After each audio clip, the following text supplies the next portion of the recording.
ইনজুরিতে Australia সফর শেষ pacer Nahid রানার প্রথম টেস্ট থেকে ছিটকে গেছেন লিটন দাস ও শরীফুল ইসলামও। বাকি ক্রিকেটাররা মিরপুরে দিয়েছেন ফিটনেস টেস্ট। ঐতিহাসিক অস্ট্রেলিয়া সফরের আগে ইনজুরি জর্জরিত বাংলাদেশ দল নিয়ে বিপাকে নির্বাচকরা। প্রায় 2 যুগ পর অস্ট্রেলিয়ায় দ্বিপাক্ষিক সিরিজ খেলতে যাচ্ছে বাংলাদেশ।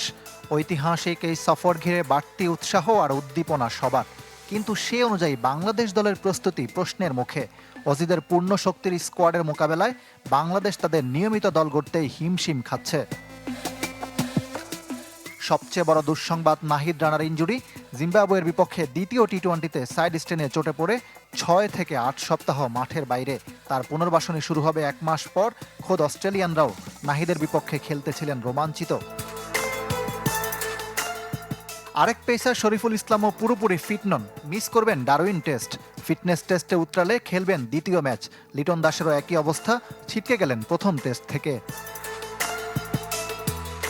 বছরের শেষ নাগাদ মাঠে ফিরতে পারেন তানজিম সাকিব। 18 আগস্টের পর খেলার জন্য প্রস্তুত হবেন মোস্তাফিজুর রহমান।